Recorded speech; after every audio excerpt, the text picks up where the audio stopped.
Hello बच्चों, ESPN online classes में आपका स्वागत है। देखो, अपना टॉपिक आज शैवालों में पादप शरीर के विभिन्न स्वरूप व संगठन।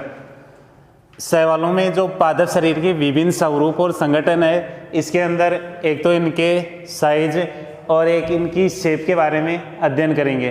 देखो, साइज की बात करते हैं। यहाँ पर सबसे छोटे आकार का शैवाल है क्लोरेला, जिसका आकार है 0.5 माइक्रोन।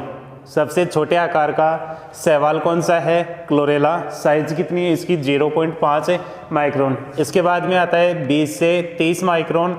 इस शैवाल की साइज है। यहाँ पे शैवाल का नाम है क्लेमाइडोमोनास। फिर है वोल्वोक्स। अब वोल्वोक्स यहाँ पर है, इसकी साइज है 0.5 mm। नेक्स्ट आता है यूलोथ्रिक्स व स्पायरोगायरा, ये 10 से 20 सेंटीमीटर लंबे होते हैं। फिर आता है यहाँ पे कारा की साइज 20 से लेकर के 30 सेंटीमीटर होती है और ये छोटे वृक्ष के समान दिखाई देते हैं, छोटे वृक्ष के समान। फिर आता है इसमें 15 से लेकर के 20 मीटर नीरियोसिस्टस। देखो, मीटर के अंदर आ रहे हैं 15 से लेकर के 20 मीटर, और यहाँ पे एग्जाम्पल कौन सा हो गया? नीरियोसिस्टस। फिर आता है यहाँ पे 100 से लेकर के 180 मीटर मैक्रोसिस्टस पायरीफेरा। देखो, यहाँ पे सबसे छोटे आकार का हो गया क्लोरेला और सबसे बड़े आकार का शैवाल हो गया जिसकी लंबाई है 100 से लेकर के 180 मीटर। एग्जाम्पल हो गया इसका मैक्रोसिस्टिस पायरोफेरा। यहाँ पर एक और आता है कि कारा, छोटे वृक्ष के समान प्रतीत होता है। इसी प्रकार से यहाँ पे आता है एक वर्ग आता है शैवालों का, फियोफाइसी वर्ग। फियोफाइसी वर्ग के जो सदस्य हैं इन्हें केल्प के नाम से जाना जाता है। फियोफाइसी के सदस्यों को केल्प के नाम से जाना जाता है। क्यों जाना जाता है? क्योंकि यहाँ पर इनका शरीर विशालकाय होता है। शरीर क्या होता है? विशालकाय शरीर होने के कारण फियोफाइसी के सदस्यों को केल्प के नाम से जाना जाता है। ये क्वेश्चन पूछा हुआ है कि किस वर्ग के सदस्यों को केल्प के नाम से जाना जाता है, या फिर फियोफाइसी वर्ग के सदस्यों को किस नाम से जाना जाता है, तो वो हो जाएगा यहाँ पे केल्प। ठीक है, तो ये थी यहाँ पर शैवालों की जो साइज थी उसके बारे में। इसके बाद में आता है यहाँ पर इनकी आकृति। देखो, इसके बाद में आता है यहाँ पे आकृति। आकृति में नंबर 1 आता है एक कोशिकीय शैवाल। एक कोशिकीय शैवाल ऐसे शैवाल जिनका शरीर संगठन एक ही कोशिका से मिलकर के बना होता है, उन्हें एक कोशिकीय शैवाल कहते हैं। इसमें केरोफाइसी और फियोफाइसी वर्ग के अलावा सभी सदस्य एक कोशिकीय होते हैं, या फिर सभी वर्गों के अंदर एक कोशिकीय शैवाल उपस्थित होते हैं। देखो, एक कोशिकीय शैवाल का मतलब है ऐसे शैवाल जिनका शरीर संगठन एक ही कोशिका से मिलकर के बना होता है, उन्हें एक कोशिकीय शैवाल कहते हैं। इनमें केरोफाइसी और फियोफाइसी वर्ग के जो सदस्य हैं, इनमें एक कोशिकीय शैवाल नहीं है। बाकी जो इनके सदस्य हैं वर्ग, उनके अंदर एक कोशिकीय शैवाल उपस्थित होते हैं। फिर आता है यहाँ पर जो एक कोशिकीय शैवाल है, इन्हें यहाँ पर अलग अलग भागों के अंदर डिवाइड किया गया है, जिसमें पहला आता है अमीबीय शैवाल। पहला कौन सा आता है? अमीबीय शैवाल। ये जो शैवाल होते हैं, इनके अंदर सेल वॉल का अभाव होता है। सेल वॉल का अभाव होता है, और जिस प्रकार से अमीबा गति करता है, ठीक उसी प्रकार से इनके अंदर गति संपन्न होती है। इसलिए यहाँ पर इन शैवालों को अमीबीय शैवालों के नाम से जाना जाता है। इसके अलावा इन्हें राइजोपोडियल भी कहते हैं। इसके अलावा इन्हें राइजोपोडियल के नाम से जाना जाता है। देखो, एक कोशिकीय शैवालों में नंबर 1 आता है यहाँ पे अमीबीय शैवाल। सेल वॉल इनके अंदर एब्सेंट होती है और इन्हें राइजोपोडियल के नाम से भी जाना जाता है। एग्जाम्पल की बात करोगे तो एग्जाम्पल हो जाएगा इसमें क्रिस अमीबा। एग्जाम्पल कौन सा हो जाएगा इसमें, क्रिस अमीबा। दूसरा आता है इसमें कसाबिकी शैवाल, ऐसे शैवाल जिनके अंदर गति के लिए कसाबिकाएं पाई जाती है, कसाबिकाएं पाई जाती है, उन्हें कसाबिकी शैवाल कहते हैं। या फिर गति के लिए फ्लैजिला उपस्थित होता है, उन्हें कसाबिकी शैवाल कहते हैं। इसके अंदर जैसे ज़ैंथोफाइसी के सदस्य, ज़ैंथोफाइसी वर्ग के सदस्य, इनके अंदर कसाबिकाएं उपस्थित होती है। फिर नंबर 3 आता है इसमें अकसाबिकी शैवाल। अकसाबिकी का मतलब यहाँ पर जो फ्लैजिला है उसका क्या रहेगा, अभाव होता है, फ्लैजिला एब्सेंट होता है, या फिर फ्लैजिला की अनुपस्थिति के कारण ये गति करने में असक्षम होते हैं। जैसे एग्जाम्पल की बात करोगे इसमें क्लोरेला और स्पाइरुलिना, क्लोरेला व स्पाइरुलिना दोनों शैवाल ऐसे हैं जिनके अंदर कसाबिकाओं का अभाव होता है, इसलिए इन्हें अकसाबिकी शैवाल कहते हैं। देखो पहला तो हो गया एक कोशिकीय, दूसरा आता है इसमें समूहन। समूहन का मतलब होता है यहाँ पर एक से अधिक शैवाल, एक से अधिक शैवाल एक साथ श्लेष्मा से घिरी संरचना में उपस्थित होते हैं। देखो समूहन का मतलब क्या होगा, एक से अधिक शैवाल एक साथ श्लेष्मा से घिरी हुई संरचना के अंदर उपस्थित होते हैं, उसे क्या कहेंगे, समूहन कहते हैं। यहाँ पर इसे कॉलोनी भी कहते हैं, यहाँ पर इसे कॉलोनी भी कहते हैं, लेकिन यहाँ पे कॉलोनी के अंदर जो शैवालों की संख्या है, शैवालों की संख्या ये अनिश्चित होती है। शैवालों की संख्या यहाँ पर क्या रहेगी, अनिश्चित होती है। इसे भी अलग अलग भागों के अंदर डिवाइड किया गया है। जैसे पहला आता है पामेलाइड, पहला कौन सा आता है इसमें, पामेलाइड। देखो पामेलाइड के अंदर एचल जो शैवाल है, एचल शैवालों की श्लेष्मा से घिरी कॉलोनी पाई जाती है। एचल शैवालों की श्लेष्मा से घिरी हुई यहाँ पर कॉलोनी पाई जाती है। यहाँ पर एचल शैवाल है, प्रत्येक शैवाल एक दूसरे से स्वतंत्र होता है। प्रत्येक शैवाल यहाँ पर क्या रहेगा, यहाँ पर स्वतंत्र स्थिति के अंदर पाया जाता है। बहुत सारे शैवाल यहाँ पर एक श्लेष्मा से घिरी हुई कॉलोनी के अंदर पाए जाते हैं, लेकिन सभी शैवालों का स्वतंत्र रूप से अस्तित्व होता है। यहाँ पर इसके एग्जाम्पल की बात करोगे तो ये हो जाएगा टेट्राफोरा, टेट्रास्पोरा, और दूसरा इसमें पामेला। ये दोनों यहाँ पर पामेलाइड के अंदर आते हैं। दूसरा आता है इसमें वृक्षाभ। इसके अंदर क्या होगा कि जो शैवाल है ये आपस में वृक्ष के समान संरचना का निर्माण कर लेते हैं, उसे क्या कहेंगे, वृक्षाभ कहते हैं। इसके अंदर ये विशेषता है कि शैवालों की जो संरचना है ये वृक्ष के समान है, साथ ही यहाँ पर कॉलोनी के अंदर ध्रुवता पाई जाती है, कॉलोनी के अंदर ध्रुवता पाई जाती है। एग्जाम्पल की बात करोगे तो यहाँ पे क्लोरोफाइसी के सदस्य और क्राइसोफाइसी वर्ग के सदस्य, क्लोरोफाइसी और क्राइसोफाइसी वर्ग के जो सदस्य हैं उन्हें वृक्षाभ के अंदर रखा गया है। तीसरा इसके अंदर आता है अमीबीय या राइजोपोडियल, अमीबीय या फिर राइजोपोडियल। देखो अमीबीय या राइजोपोडियल यहाँ पर एक कोशिकीय शैवालों के अंदर भी थे, यहाँ पर अमीबीय जो शैवाल थे वो सिंगल शैवालों के रूप में उपस्थित थे। लेकिन अमीबे और राइजोपोडियल जो समूहन है इसके अंदर क्या होगा कि यहाँ पर जो शैवाल है ये आपस में जीवद्रव्य तंतु की सहायता से जुड़े रहते हैं, जीवद्रव्य तंतु की सहायता से आपस में जुड़े हुए रहते हैं। देखो अमीबे या फिर राइजोपोडियल के अंदर जो शैवालों का समूह है यह आपस में जीवद्रव्य तंतुओं की सहायता से जुड़ा रहता है। एग्जाम्पल की बात करोगे तो ये हो जाएगा इसमें राइजोक्राइसिस, एग्जाम्पल हो जाएगा इसमें राइजोक्राइसिस। फिर आता है इसमें नंबर 4 साधारण कसाबिक, साधारण कसाबिक।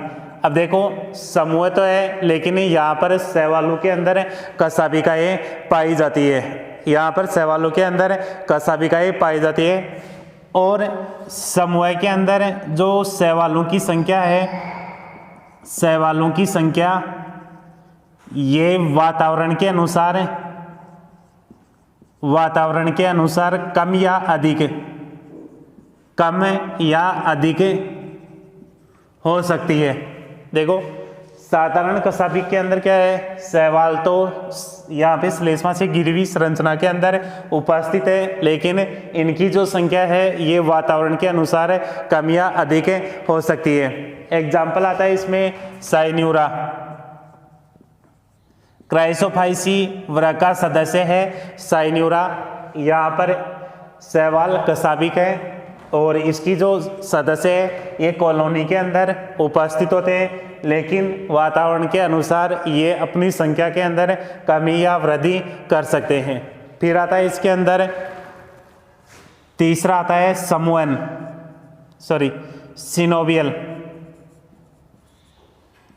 सिनोबिया या फिर बोलते हैं इसे सैमंडल। देखो सिनोबिया का मतलब है इसके अंदर भी जो शैवाल है, शैवाल समूह में उपस्थित होते हैं, समूह में उपस्थित होते हैं लेकिन कॉलोनी से किस प्रकार से अलग होंगे। कॉलोनी के अंदर यहाँ पर शैवालों की संख्या अनिश्चित थी जबकि सिनोबिया के अंदर यहाँ पर शैवालों की संख्या निश्चित होती है, शैवालों की संख्या निश्चित होती है। तो शैवालों का ऐसा समूह है जिसके अंदर शैवालों की जो संख्या होगी वो निश्चित होगी, उसे क्या कहेंगे, सिनोबिया कहते हैं। और जिसके अंदर जो शैवालों की संख्या है वो अनिश्चित होती है उसे क्या कहेंगे, यहाँ पे समूहन या फिर कॉलोनी के नाम से जाना जाता है। अब जो सिनोबिया है इसे भी अलग अलग भागों के अंदर डिवाइड किया गया है। पहला है अचल सिनोबिया। अचल सिनोबिया का मतलब है कि इसके अंदर जो अगतिशील या फिर जिसके अंदर कसाबिकाओं का अभाव होता है उन शैवालों को रखा गया है। अचल सिनोबिया के अंदर ऐसे शैवालों को रखा गया है जिनके अंदर कसाबिकाओं का अभाव होता है। इसके अलावा इनकी जो संरचना है वो भी क्या होती है, अलग अलग होती है। जैसे अचल में रेखीय इनकी संरचना हो सकती है, प्लेट नुमा हो सकती है, इसके अलावा जाली नुमा। देखो अचल जो सिनोबिया है इसकी संरचना रेखीय हो सकती है। रेखीय का मतलब जो शैवालों की कोशिकाएं होती है ये आपस में संयोजित होकर के रेखीय संरचना का निर्माण करती है। इसमें प्लेट नुमा संरचना का और इसके अंदर जालिका नुमा संरचना का निर्माण करती है। तो पहला था अचल सिनोबिया। दूसरा था इसके अंदर चल सिनोबिया। चल सिनोबिया का मतलब होगा कि यहाँ पर जो शैवालों की कॉलोनी है उसके अंदर कसाबिकाएँ उपस्थित होती है, कसाबिका उपस्थित होगी जिसके कारण ये जो कॉलोनी होगी वो यहाँ पर गति करने में सक्षम होती है। देखो एचल सिनोबिया के अंदर क्या था, कसाबिकाएँ अब्सेंट थी। यहाँ पर इनकी संरचना के आधार पर इन्हें 3 भागों के अंदर डिवाइड किया था, रेखीय, प्लेटनुमा और जालिका नुमा। दूसरा है इसमें चल सिनोबिया। चल के अंदर क्या है, यहाँ पर कसाबिकाएँ उपस्थित होती है। अब देखो कसाबिकाएँ उपस्थित है तो यहाँ पर ये गति करने में सक्षम होती है, गति करने में सक्षम होती है। साथ ही देखो गति करने में सक्षम होती है, साथ ही यहाँ पे सिनोबिया के अंदर बताया था कि कोशिकाओं की संख्या, देखो जो चल सिनोबिया थी ये गति करने में क्या होती है, यहाँ पर सक्षम होती है। अभी यहाँ पे देखो कोशिकाओं की संख्या निश्चित होती है, कोशिकाओं की संख्या निश्चित है। एग्जाम्पल की बात करोगे तो यहाँ पर वॉल्वॉक्स की जो कॉलोनी होती है, वॉल्वॉक्स की कॉलोनी ये किसके अंदर आती है, यहाँ पे चल सिनोविया के अंदर आती है। यहाँ पर कसाबी, इसके अंदर कोशिकाओं की संख्या निश्चित होती है। इसके बाद में नंबर 4 आता है इसमें तंतुकी शैवाल। तंतुकी शैवाल, देखो तंतुकी शैवाल के अंदर क्या होगा कि यहाँ पर जो शैवाल है ये बहुकोशिकीय होंगे। शैवाल कौन से है, बहुकोशिकीय शैवालों का जो पादप सुकाय होता है वो किस प्रकार का होता है, तंतु के समान होता है। यहाँ पर इनकी जो कोशिकाएं होती है, कायी कोशिकाएं, ये निरंतर विभाजन करके, कायी कोशिकाएं निरंतर विभाजन करके तंतुओं की लंबाई में वृद्धि करती है, तंतुओं की लंबाई में वृद्धि करने का कार्य करती है। फिर आता है यहाँ पर जो तंतु की शैवाल है, इसे भी 2 भागों के अंदर डिवाइड किया गया है। एक है यहाँ पर असाकित और दूसरा आता है इसमें साकित। असाकित व साकित, नाम से ही स्पष्ट है बहुकोशिकीय शैवाल यहाँ पर असाकित संरचना में पाए जाते हैं, या फिर इसके अंदर शाखाओं का अभाव होता है, उन्हें असाकित शैवालों के अंदर शामिल किया गया है। जैसे ओसिलेटोरिया, ओसिलेटोरिया और यूलोथ्रिक्स, असाकित शैवालों के अंदर इनको शामिल किया गया है। साकित का मतलब होता है यहाँ पर जो शैवालों, बहुकोशिकीय शैवाल है ये यहाँ पर साकित संरचना के अंदर पाए जाते हैं। जो साकित शैवाल है इन्हें भी 2 भागों के अंदर डिवाइड किया गया है। एक है सरल साकित,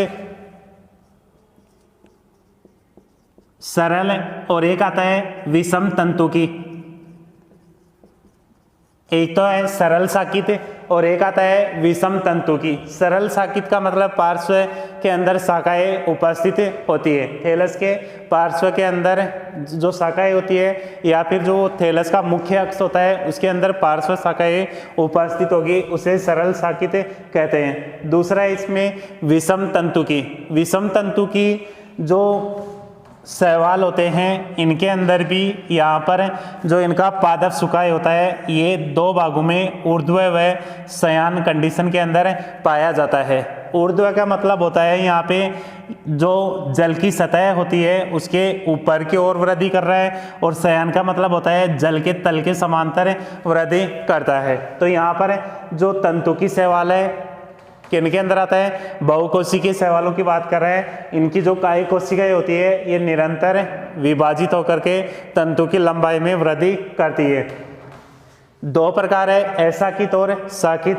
साकित को वापस 2 भागों के अंदर सरल और विषम तंतुकी के अंदर डिवाइड किया गया है। सरल को विषम तंतु की जो शैवाल है उन्हें ऊर्ध्व व शयन शैवालों के अंदर बांटा गया है। फिर आता है इसमें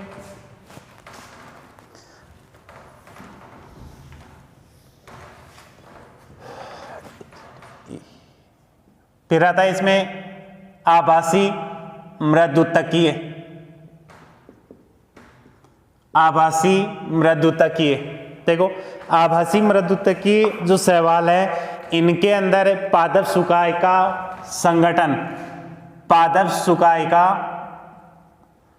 संगठन मृदुतकीय प्रकार का होता है, मृदुतकीय प्रकार का होता है। इसके अंदर जो तंतु की शीर्ष कोशिका होती है ये सक्रिय होकर के पादप सुकाय का निर्माण करती है। यहाँ पर इसकी जो शीर्ष कोशिका है ये निरंतर विभाजित होगी और विभाजित होकर के जो पादप सुकाय है उसका निर्माण करने का कार्य करती है, इसे भी निर्माण करने का कार्य करती है। फिर आता है इसके अंदर इक्विसिटम के सम्मान, इक्विसिटम के सम्मान। देखो टेरिडोफाइटा जो पादप वर्ग है, टेरिडोफाइटा इसका एक पादप है इक्विसिटम। इक्विसिटम, इस इक्विसिटम की संरचना के सम्मान, पादप सुकाय शैवालों का पाया जाता है तो उसे इक्विसिटम के समान माना गया है। उसे किसके समान माना गया है? इक्विसिटम शैवाल के, इक्विसिटम के समान। और इसके अंदर यदि आप बात करोगे कारा की, तो कारा का जो पादप सुकाय होता है इस इक्विसिटम के समान होता है। अब देखना दोबारा, शैवालों की जो शरीर संगठन है और स्वरूप उसके बारे में बात कर रहे थे। आकार आता है इसमें आकृति में, पहली है एकोशिकीय शैवाल, कैरोफाइसी थियोफाइसी वर्ग के सदस्यों के अलावा सभी जो सदस्य हैं उनके अंदर एक कोशिकीय शैवाल पाए जाते हैं। देखो एक कोशिकीय का मतलब बताया था कि शैवाल का पादप सुकाय एक ही कोशिका से निर्मित होता है, उसी कोशिका के द्वारा पादप के विभिन्न कार्यों को संपन्न किया जाता है। इसके 3 प्रकार है, अमीबीय शैवाल, कसाबिकी और अकसाबिकी। अमीबीय शैवालों के अंदर सेल वॉल एब्सेंट होती है और ये अमीबा के समान यहाँ पर गति करने का कार्य करता है। इन्हें राइजोपोडियल भी कहते हैं। एग्जाम्पल हो गया इसका क्रीस अमीबा। दूसरा है कसाबिक शैवाल, यहाँ पर ये जो शैवाल है इनके अंदर कसाबिकाएँ पाई जाती है। एग्जाम्पल हो गया जैंथोफाइसी।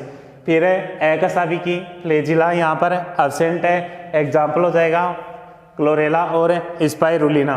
फिर आता है इसमें समूहन। अब देखो एक तो समूहन है और एक सिनोबिया, ठीक है।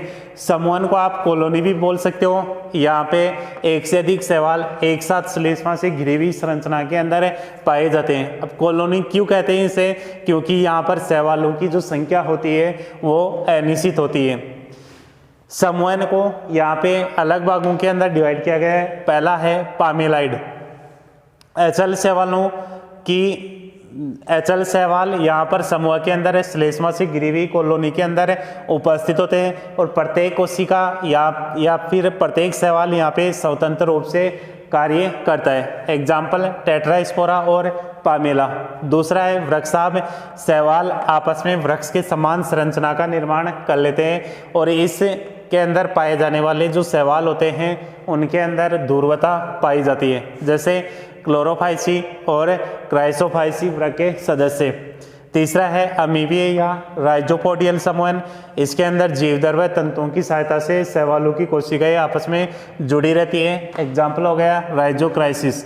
फिर आता है इसमें साधारण कसाबिक शैवालों की संख्या वातावरण के अनुसार कम या अधिक हो सकती है और यहाँ पे ये गतिशील होंगे। एग्जाम्पल हो गया यहाँ पे साइन्यूरा। तीसरा आता है सिनोबिया। सिनोबिया का मतलब होता है श्लेष्मा से घिरी हुई शैवालों की ऐसी कॉलोनी जिसके अंदर कोशिकाओं की संख्या निश्चित होती है। कोशिकाओं की संख्या निश्चित होगी, उसे सिनोबिया या फिर सैमंडल कहते हैं। इसे 2 भागों के अंदर बांटा गया है, एचल सिनोबिया और चल सिनोबिया। एचल सिनोबिया का मतलब शैवालों की कोशिकाओं के ऊपर कसाबिकाओं का अभाव होता है। 3 प्रकार है इसके भी, देखिए प्लेट नुमा और जालिका नुमा। दूसरा है चल सिनोबिया, चल के अंदर कसाबिकाएं उपस्थित है, गति करने में सक्षम होती है, कोशिकाओं की संख्या निश्चित होगी, वोल्वोक्स की कॉलोनी। तंतु की शैवाल बहुकोशिकीय शैवालों के अंदर पाई जाती है। तंतु की शैवाल और जो काई कोशिका होती है ये निरंतर विभाजित होकर के तंतु की लंबाई को बढ़ाने का कार्य करती है। 2 प्रकार है इसके, असाकित और साकित। असाकित का मतलब है ओसिलेटोरिया और यूलोथ्रिक्स के अंदर पाई जाती है। साकित सरल और विषम तंतु की, 2 के अंदर इसको डिवाइड किया गया है। विषम तंतु की जो शैवाल है इन्हें भी वापस 2 भागों के अंदर डिवाइड किया गया है। एक है ऊर्ध्व और दूसरा है शयन। फिर आता है इसमें आभासी मृदुतकीय। इसके अंदर जो पादप सुकाय का संगठन होता है वो मृदुतकीय प्रकार का होता है। इसके अंदर जो शीर्ष कोशिका होती है ये निरंतर विभाजित होकर के पादप सुकाय की वृद्धि करती है। फिर आता है इक्विसिटम के समान शैवाल, टेरिडोफाइटा का सदस्य है इक्विसिटम। इसके समान पादप शरीर की संरचना पाई जाती है, उसे इक्विसिटम के समान शैवाल कहते हैं। एग्जाम्पल की बात करोगे तो ये हो जाएगा इसके अंदर कारा।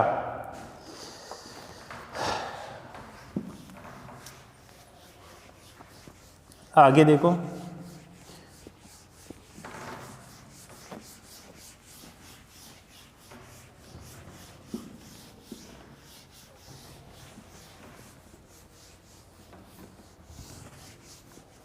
हाँ जी, आगे देखना यहाँ पे शैवालों की कोशिका संरचना।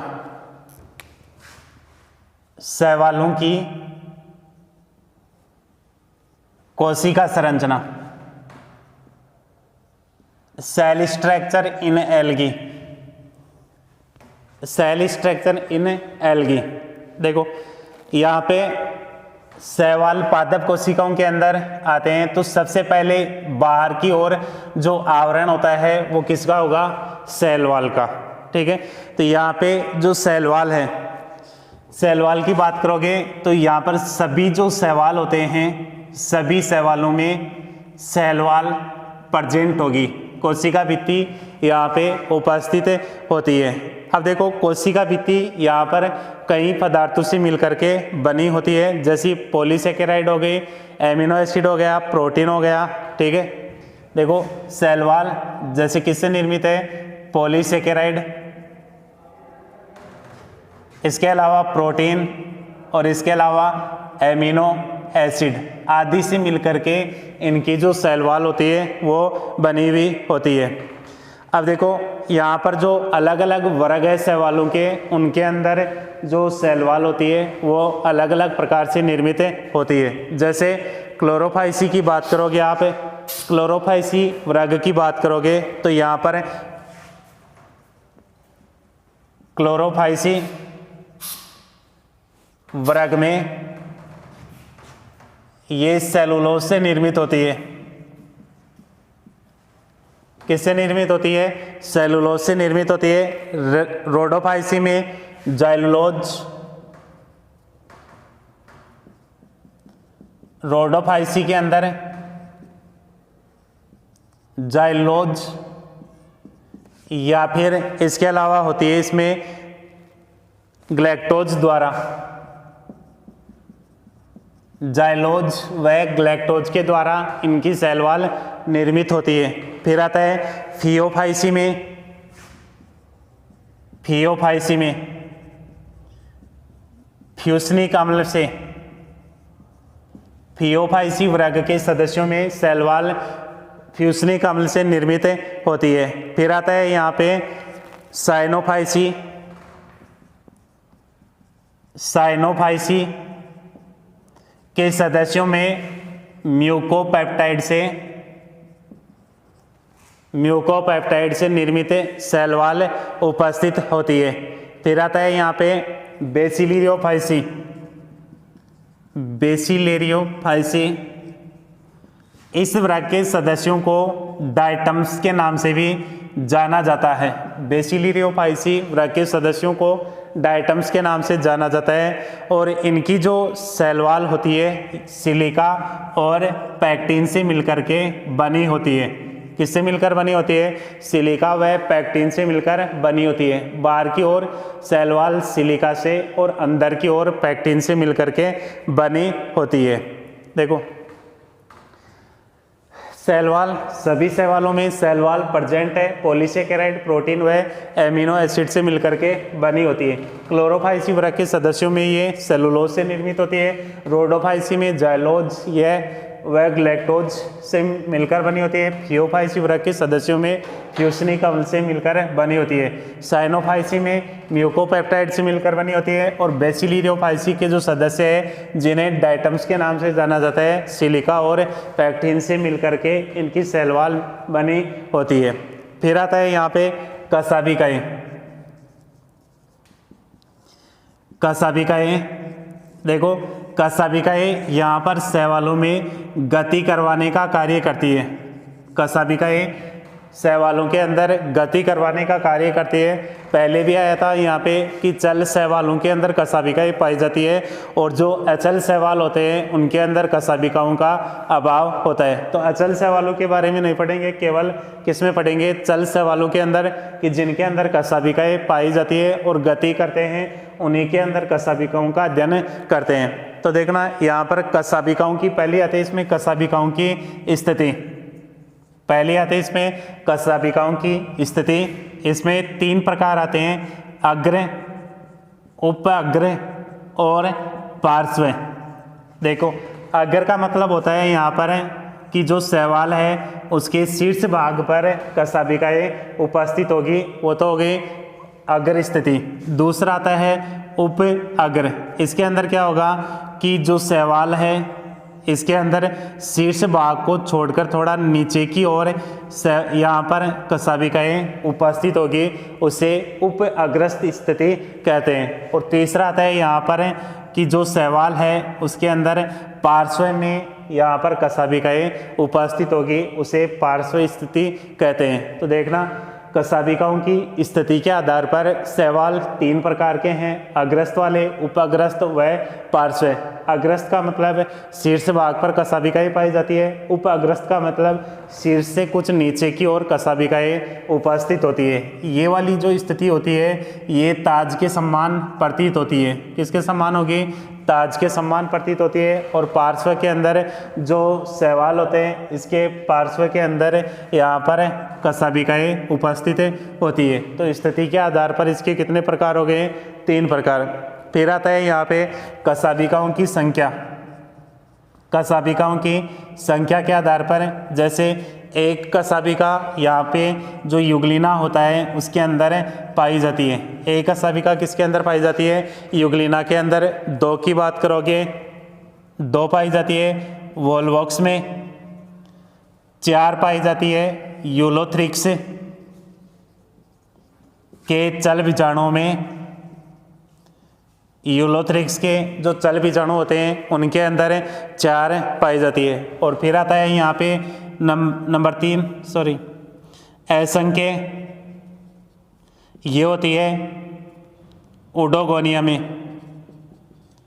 ओडोगोनिया के अंदर देखो संख्या के आधार पर भी अलग है।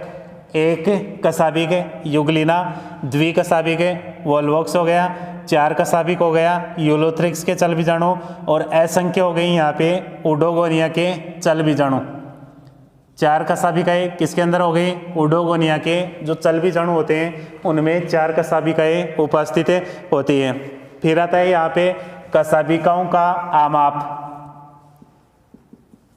कशाभिकाओं का आमाप, इसके आधार पर भी यहाँ पर जो शैवाल है उन्हें अलग भागों के अंदर डिवाइड किया गया है। जैसे पहला आता है समकशाभिक, दूसरा सम, दूसरा विषम और तीसरा स्टेफिनोकाइंटी। देखो 3 प्रकार है, समकशाभिक, विषम और स्टेफिनोकाइंटी। सम का मतलब हो गया, देखो आमाप है, दोनों कशाभिकाएं यहाँ पर समान संरचना की होती है। समान संरचना की होगी या दोनों की लंबाई बराबर होगी, उसे समकशाभिक। विषम कशाभिक का मतलब हो गया इनमें से एक कशाभिका छोटी और दूसरी क्या होगी? बड़ी होती है। और तीसरा होता है यहाँ पर स्टेफिनोकाइंटी। इसके अंदर अभी आया था कि जो उप अग्रस्त वाली जो स्थिति होती है इसके अंदर क्या होता है कि उपाग्रस्त स्थिति के अंदर जो कशाभिकाएं होती है ये बीज के अंदर पाई जाती है और किसके समान दिखाई देती है? ताज के समान दिखाई देती है। ऐसी स्थिति को स्टेफिनोकाइंटी कहते हैं। देखो कशाभिकाओं का जो आमाप है उसके आधार पर 3 हो गई, सम, विषम व स्टेफिनोकाइंटी। सम का मतलब समान संरचना है, विषम का मतलब एक छोटी एक बड़ी, और स्टेफिनोकाइंटी का मतलब हो गया कि कशाभिकाएं यहाँ पर उप अग्रस्त स्थिति के अंदर पाई जाती है, जिसके कारण इसकी जो शैवाल है उनके अंदर ताज के समान संरचना प्रतीत होती है। फिर आता है यहाँ पे कशाभिकाओं की बाह्य संरचना। कशाभिकाओं की बाह्य संरचना। अब देखो बाह्य संरचना के आधार पर भी शैवाल अलग अलग प्रकार के होते हैं, जिसमें पहला आता है परतोद, दूसरा आता है कुर्च कशाभिक। देखो परतोद और कुर्च कशाभिक, और तीसरा आता है इसमें हेप्टोनिमेटिक। हेप्टोनिमेटिक। देखो परतोद का मतलब होता है यहाँ पर जो कशाभिका की सतह है चिकनी होती है। कशाभिका की सतह है चिकनी होती है उन्हें क्या कहेंगे, परतोद कशाभिका कहते हैं। कुर्च कशाभिका का मतलब होगा कि यहाँ पे जो कशाभिका है इसकी सतह पर छोटे रोम के समान संरचना पाई जाती है, जिसके कारण इसकी सतह खुरदरी हो जाती है। जैसे ये कशाभिका थी और इसके सतह के ऊपर छोटे छोटे रोम के समान संरचनाएं पाई जाती है, तो ऐसी कशाभिकाओं को क्या कहेंगे, यहाँ पे कुर्च कशाभिका कहते हैं। और तीसरा आता है इसमें हेप्टोनिमेटिक कशाभिका। इसके अंदर क्या होता है कि कशाभिका का अग्रभाग घोड़े के चाबुक के